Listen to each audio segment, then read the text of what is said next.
Bismillahirrahmanirrahim. Assalamualaikum warahmatullahi wabarakatuh. Alhamdulillah wassalatu wassalamu ala rasulillah, amma ba'd.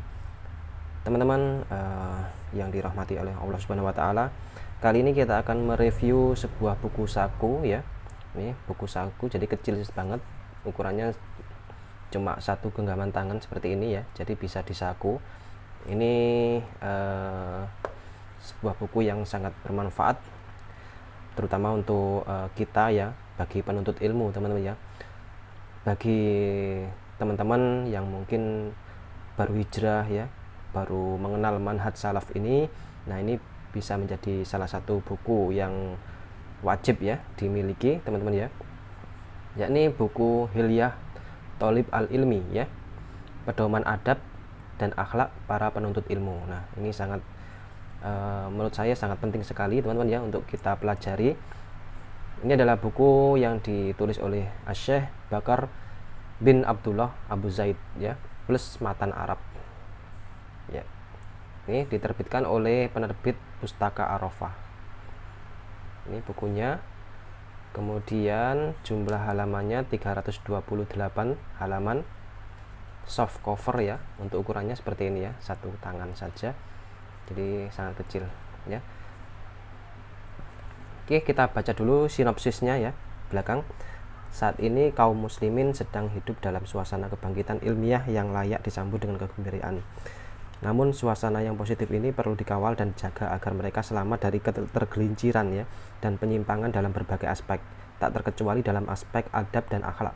Sungguh seorang penuntut ilmu syar'i yang tidak memiliki adab dan akhlak yang mulia, niscaya usahanya dalam menuntut ilmu tak mendatangkan faidah baginya.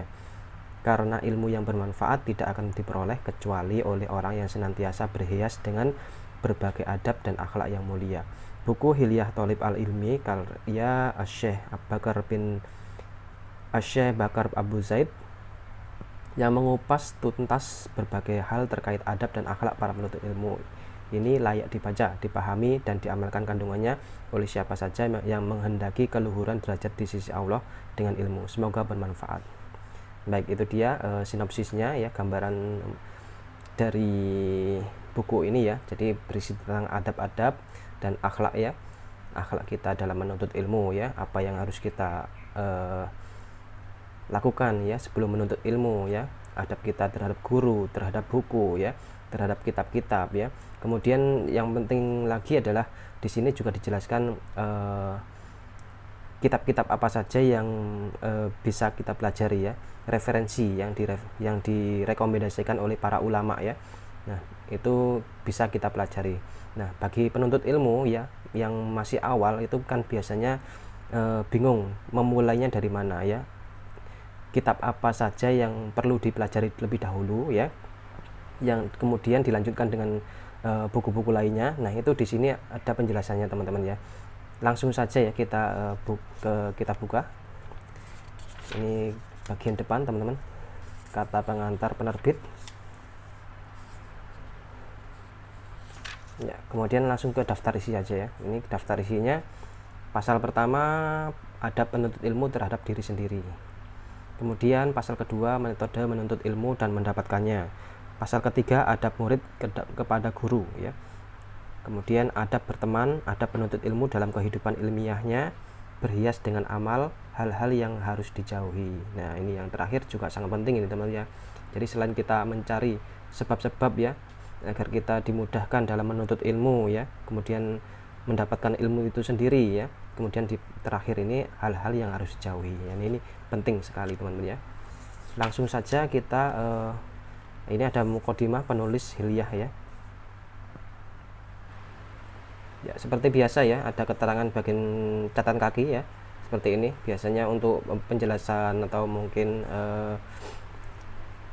sumber-sumber ya, sumber biasanya di sini, sumber kitab dari mana asal usulnya itu biasanya dijelaskan di catatan kakinya ya.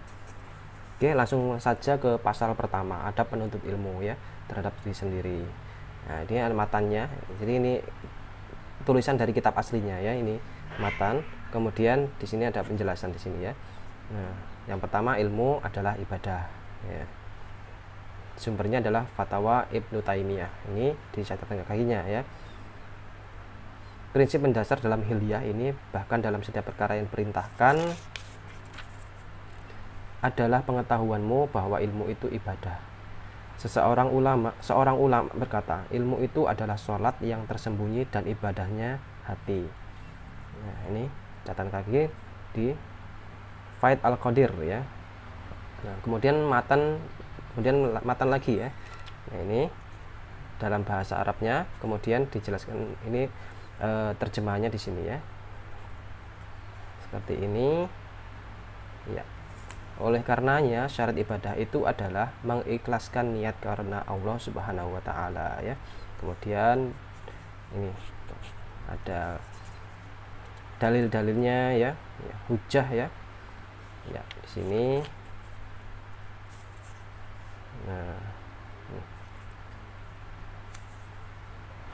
Nah, ini metode dan tahapan ya menuntut ilmu.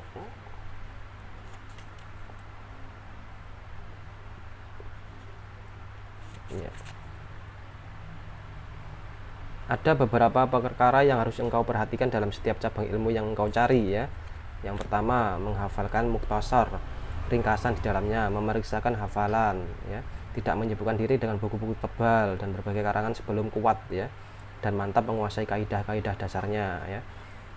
Jangan berpindah dari satu ringkasan kepada ringkasan lainnya tanpa alasan ya. Berupaya mencari faidah-faidah dan kaidah-kaidah ilmiah totalitas dalam mencari dan meningkatkan keilmuan ya.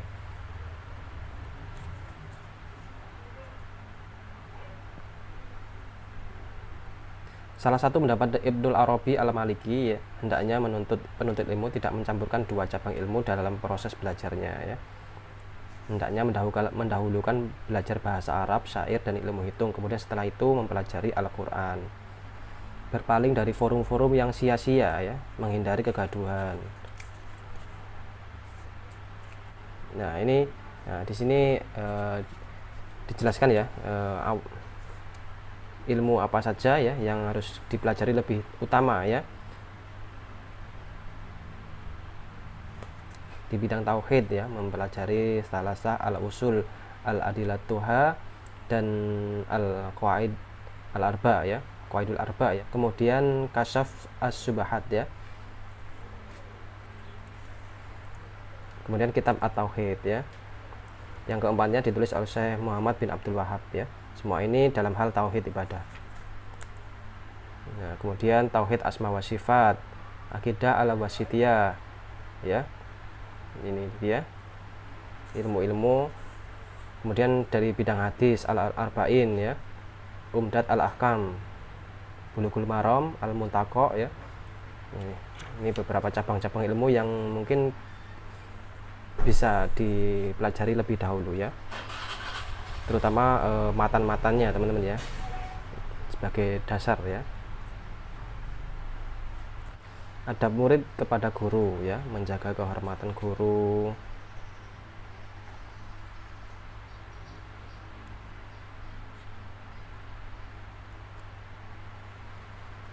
Modalmu dari gurumu wahai penuntut ilmu ya.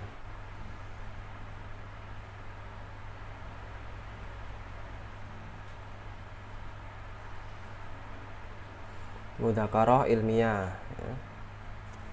Kemudian keranjingan buku. Nah, ini kemuliaan ilmu adalah sudah maklum ya.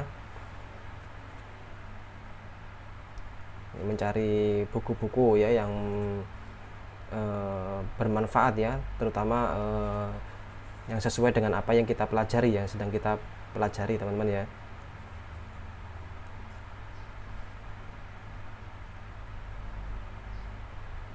Ini ada kitab-kitab para ulama dulu ya. Nah, ini ya bisa kita cari ya. Sudah banyak sekarang buku-buku terjemahan seperti ini teman-teman ya. Buku-buku terjemahan itu sudah banyak sekali. Kita tinggal sesuaikan penulisnya aja ya. Terutama kita pilih dari ulama-ulama salaf ya.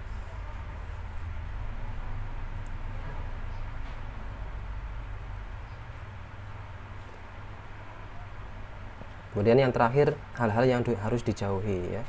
Mimpi di siang bolong ya. Ini waspadalah, jangan menjadi Abu Siber ya. Ilmu hanya sedengkal namun sudah sombong.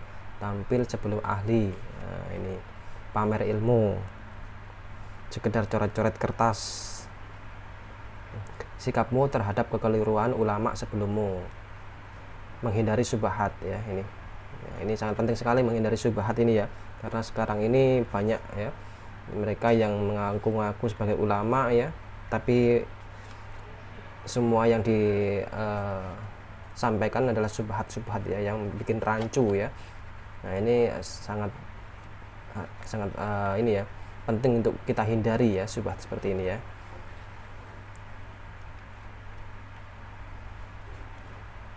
Baik, demikian teman-teman ya, sekilas saja ringkasan dari buku Hilyah Thalib Al-Ilmi ini. Semoga bermanfaat buat teman-teman ya, untuk bagi para penuntut ilmu ya. Ini sangat meskipun sangat kecil, tapi sangat faedahnya sangat banyak sekali untuk kita pelajari teman-teman ya. Baik, semoga bermanfaat. Saya akhiri sampai di sini. Wassalamualaikum warahmatullahi wabarakatuh.